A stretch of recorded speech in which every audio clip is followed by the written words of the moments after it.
Okay, so that's maybe a good point from PhilHealth, but we cannot close our eyes for the past years na hindi nabigay in benefits. So in that case, maybe PhilHealth can already request the President to return the money, the 60 billion that were transmitted to PhilHealth, to the government for Anchor program funds.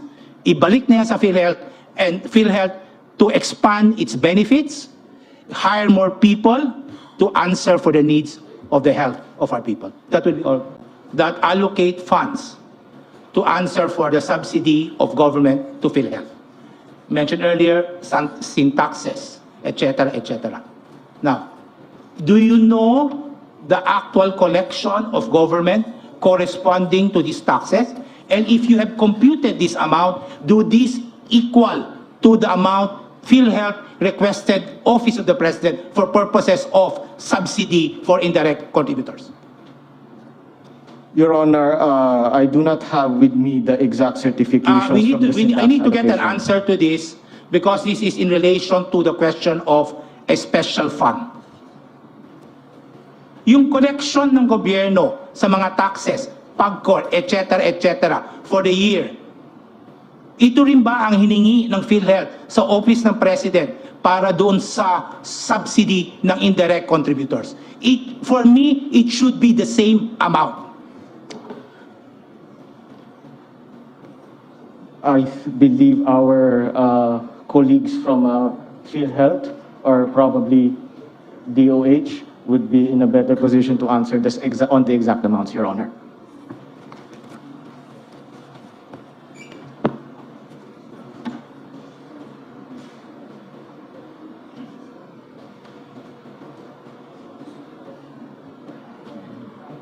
Assistant Secretary Albert Domingo from the Department of Health. Yes, please. Thank you, Your Honor.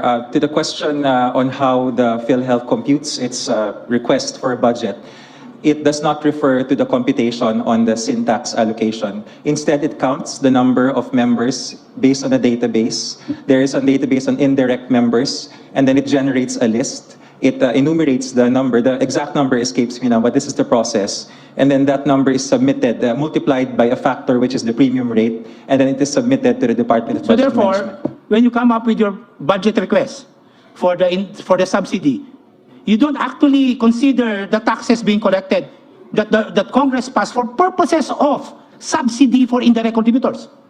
That is correct, Your Honor. The budget is computed based on the need. So they're not following the law? You're not observing what the law requires? Your Honor, budget principles require that it's needs-based. If we will follow it based on the projected fund ceiling or availability, it might not match certain needs. Yes, I agree. It's based on needs. But the problem there is PhilHealth limits the funding so that you don't address the needs, the health needs of the Filipino people. If you increase budget 200%, and I don't think the Filipino would not avail of that. You define your own limits.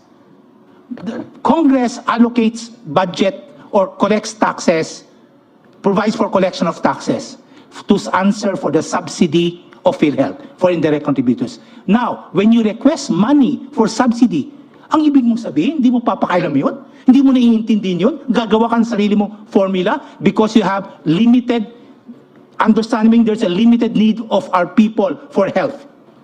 Your Honor, the current administration agrees with your observation, which is why this particular case under litigation has been the signal it has been using to increase the benefits. Ang tagal na po, 10 taon. So therefore, if the current administration recognize that, very thank you. And therefore, they should bring back the money back to PhilHealth. Your Honor, the reason why the administration recognized it, because for the longest time, the corporation has thought it will always get money because of the guarantee of the syntax. Oh, precisely, whatever would be, whatever is that. As long as the government recognizes now, it is now incumbent on the part of the government to return the 60 billion that was transmitted already because it recognized now. Hindi lang na-recognize probably before, ngayon na-recognize na. So therefore, when you recognize it, you should return it. What do you think?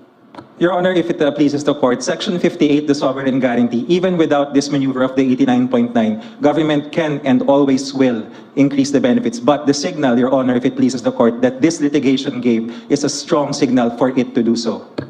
So I wish the court, the people, should now be satisfied by a strong signal from the administration.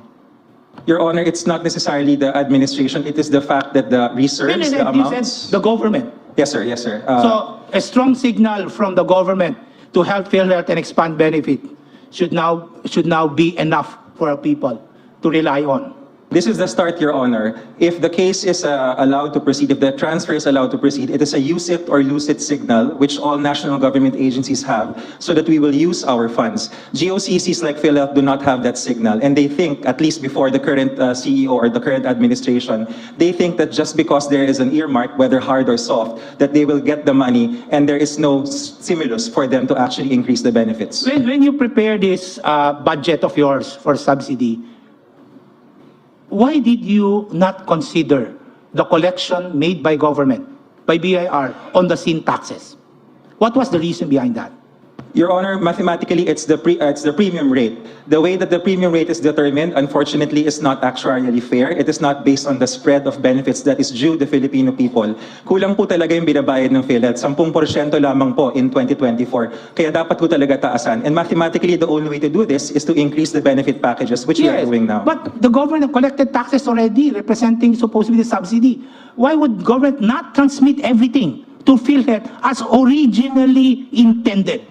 That is correct, Your Honor. Unfortunately, the receptacle to which this money can be transmitted cannot handle the amount of money because it's too small. So if it is correct, and the reason why it was not transmitted because of administrative matters or hindrances, you agree that this should go to PhilHealth. It's a matter of spending it. So therefore, when government merely allocated this amount, probably substantially lower from the taxes that were collected, all of the balance should be given to PhilHealth this year and prior years. It's just a matter of administrative absorption. Hindi lang kaya gastusin ng PhilHealth. Kung hindi kaya gastusin ng PhilHealth, ibigay sa PhilHealth at utusan ng PhilHealth, oy, taasan ninyo ang benefits nyo. Hoy, mag-hire kayo ng mga tao ninyo para magastos ito para sa health ng ating tao. Your Honor, if I may, 3 presidente na po ng Republika ang dumaan simula noong 2013 hanggang 2023. At siguro mahigit 10 mga presidente ng korporasyon. Ganun po lagi ang utos pero hindi po nangyayari until now. Probably it's time to overhaul PhilHealth and change the board for not complying what the law requires. Hindi kasalanan ng tao yan. For not availing all of these benefits. Apparently from your own words, kasalanan niya ng administrasyon, this administration, last administration, or the previous administration. At kasalanan niya ng PhilHealth Board. Huwag natin pahirapan yung tao because nandyan naman yung pera. The money is there, government will not giving it to PhilHealth to serve as health benefits for our people. If I may, Your Honor, in fact, nung una pong oral arguments, iba po yung PCEO na humarap sa korting ito. At nung ikalawang oral arguments, ganun ho kabilis, iba na ho uli yung humarap na CEO. Kino-correct na po. Okay, so that's maybe a good point from PhilHealth, but we cannot close our eyes for the past years na hindi nabigay in benefits. So in that case, maybe PhilHealth can already request the President to return the money, the 60 billion that were transmitted to PhilHealth, to the government for Anchor program funds. Ibalik na yan sa PhilHealth and PhilHealth to expand its benefits, hire more people to answer for the needs of the health of our people. That will be all, Chief. Thank you. Thank you, Justice Ko. Your Honor, please, if I